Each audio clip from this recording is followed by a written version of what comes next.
Robertson. And the other one is this brake light. This here. A brake, yes. Oh. Okay, while waiting, pas muna tayo dito mga kabilabs, coffee with... Sabi nga ni Bey kanina, mapala daw kami kasi itong sasakyan na to ay... Matino siya. Though sa Facebook, sa marketplace lang namin po ito nakita and on hand. O, kaya dapat knowledgeable ka bago ka bumili ng sasakyan, kung may plano ka. Kung nanonood ka po ng vlog namin today, pwede nyo pong i-share sa inyong wall, sa inyong mga social media para magkaroon sila ng idea, mga kabilabs, na ganun pala yung pagbili ng sasakyan dito sa UK. Okay, inihuli ko po itong video na ito dahil may discussion po tayo dito. Pwede nyo pong i-search po ito sa Google. Maganda yung service nila sa mga magpapagawa po dyan ng laptop.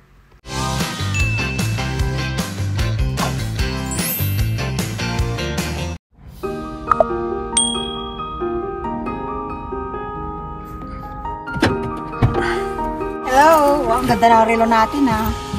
Humugi ka nung nagkarelo ka. Okay. Hello kabilab. So ka-out lang po natin. Ito yung aming nursing home. Ito yung nagparating sa akin. Thanks God. Nung kasagsagan ng aking interview mga kabilab, sinearch ko talaga to eh. Meron pala sila sa YouTube. Yan. So may idea na ako. Dumating ako dito. So ganito pala ang nursing home dito sa UK. Ang nursing home na nagbigay sa akin ng opportunity. Okay, hello Bay. Hello. So, today's video, saan ang punta natin? Punta pa tayo ng garage. Garage. Garage dito. Kumbaga sa atin ay talyer. Para? Meron po tayong yearly MOT. Yearly po ginagawa yon.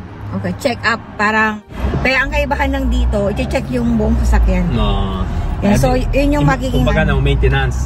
Maintain ng sasakyan sa mga pyesa. May papalitan, titingnan nila. Nahuli ka ng pulis o kahit sino, DBLA, DBSA, nang wala kang MOT, mas malaking gastos. Okay, so yun po yung ating topic today mga kabilab. See you again later. Bye! Good morning! Hello kabilab. So nandito na po tayo sa talyer or sa garage.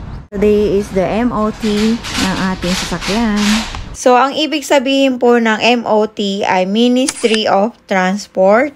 Ginagawa po ito sa mga sasakyan dito sa UK kapag 3 years old and above na po ang sasakyan. And dapat qualified po yung mekaniko na gagawa nito dahil meron po tayong makukuhang certificate after nilang i-check up. And sa certificate, nakalagay din po doon kung ano yung mga inayos nila. Kaya safe na ang ating sasakyan. Right.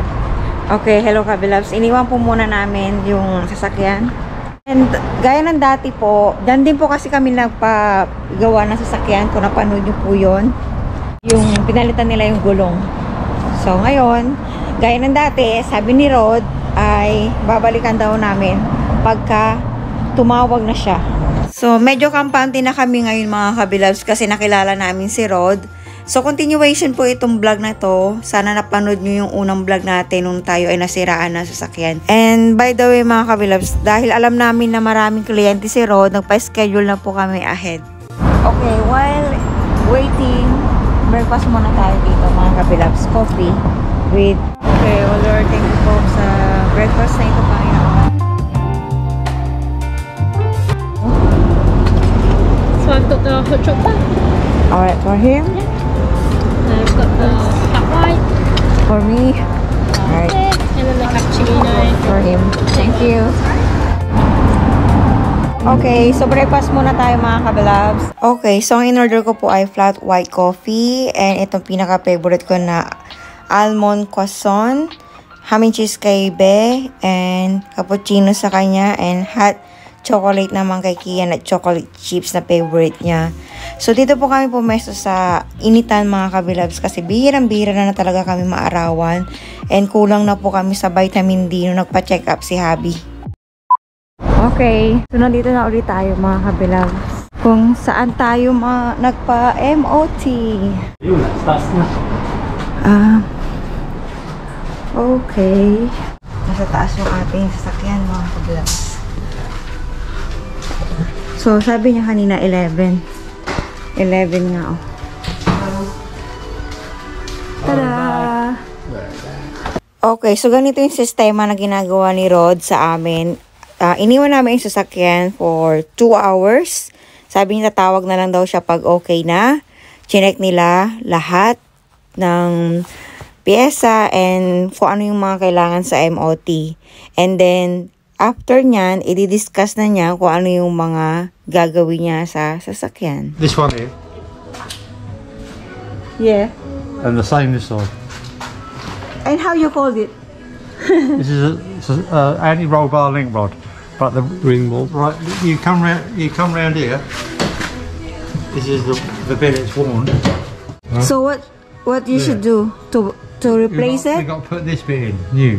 A new one, Yeah, same as this one. left and right. Yeah, left and right. That's just that bit there. Okay, it's alright. It's not too bad. Rubber And center. the other one is this brake pipe. This here, look. A brake, yes. Rust. Yeah. Brake pipe. Look, rust. So you will replace it as well? That Yeah. kind of, Yeah, that one as well. that one. Okay. And that's it. Oh. That's it.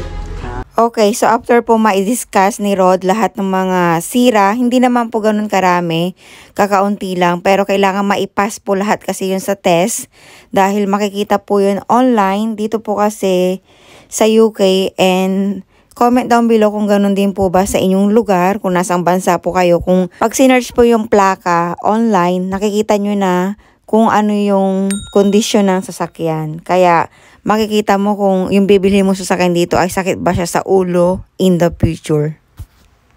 3 hours later. Ayan, yan yung sasakyan ng mga kabilabs. So, pang ilang balik na natin to? Pang 3 na, wow! Hindi na tayo mangangamba mga kabilabs na tayo mahuli. Kasi na-check na siya. Hi! Hello kabilabs! Ayan, so paalis na po tayo sa talyer or sa garage. And tada! Meron din pala silang binibigay dito na MOT test certificate. MOT test certificate mga kabilab. So nakalagay dito, ang expiry date niya ay sa June 24, 2025. And bali yung certificate po, 3 page po yun. Hindi ko na po pinakita sa inyo. And nakalagay din po sa certificate yung mga feature na gagawin niya sa sasakyan.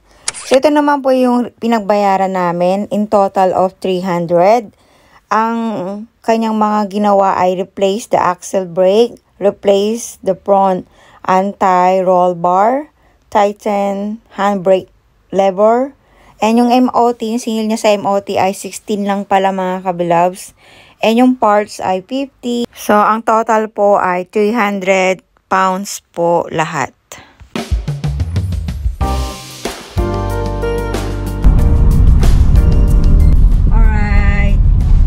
Hi kabilab, so mission accomplished. Ang dami naming nagawa ngayong araw na ito mula sa pagsundo sa akin ni Be kanina alas 8. Kinuha namin yung laptop and then nag-breakfast pa pala muna bago kinuha yung laptop. Namili ng kaunti and then umuwi sa bahay, natulog, tapos na yung kinuha namin ang sasakyan.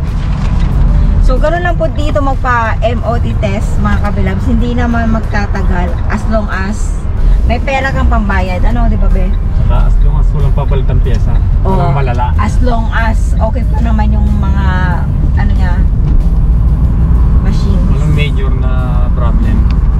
And kapag nagpa-MOT test ka, mga kabilabs, may pinipigay silang certificate. Ayan. So, talagang, ano talaga dito sa UK, mga kabilabs, no? Organized talaga.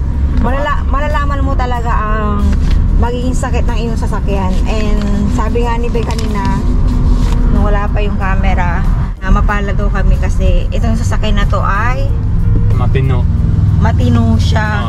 Wala siyang masyadong matino yung nabili naming sasakyan. Though sa Facebook, sa marketplace lang namin po ito nakita and on hand. Kasi pag MOT, On hand yung bayaran. pag MOT kasi yan, parang ano siya, kumbaga sa tao, general check-up. Oo.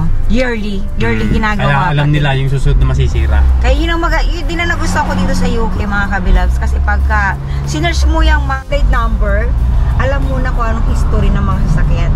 Kung kailan huling kinange oil. Oo, kaya dapat knowledgeable ka bago ka bumili ng sasakyan, kung may plano ka. So, if ever man na nanonood ka po ng vlog namin today, pwede nyo pong i-share sa inyong wall, sa inyong mga social media, para magkaroon sila ng idea, mga kabilabs, na ganun pala yung pagbili ng sasakyan dito sa UK. Or sa bansa, kung nasang bansa man kayo naroroon, ganun din po ba yung proseso sa mga nabanggit natin sa vlog na ito? Ganun din po ba yung test na ginagawa? Ayun. So, I hope may natutunan po kayo sa vlog natin today. And napakaganda ng sikat ng araw. Pa-summer na po dito, kaya ang sarap ng gumala. Diba? Yung mga nakarang buwan kasi laging gloomy. Ayun. Thanks. Salamat sa Panginoon kasi ang ina-expect kasi namin na magagastos namin ay 600 or more or less siya 500 kasi sinabi na niya yun nung nagpapalit kami ng gulong, sabi niya maghanda kayo ng mga more or less 400, sabi niya. Ngayon 300 lang yung binayaran namin, mga kasama na yung MOT doon, kasama na yung MOT charge na 54 ata 55 yung MOT charge dito. Pero may napanood akong vlog ba 34 lang. 34? So depende sa lugar. Dito mahal talaga dito, no? Hindi, kaso tiwala kami sa may-ari ng mekaniko ng garage. Si Rod. Ayun. So, yeah. Thank you for watching, mga kabilabs. Hanggang sa muli. Paalam. Meanwhile. Okay, inihuli ko po itong video na ito dahil may discussion po tayo dito. Pwede nyo pong i-search po ito sa Google. Maganda yung service nila sa mga magpapagawa po dyan ng laptop. We have the way even to turn it on the board itself, so we can check it out if it is the keyboard or the board itself. You know already. It's full keyboard, brand new one, original power, so it's everything as original. If you would like to remove the sticker, just remove it. Okay.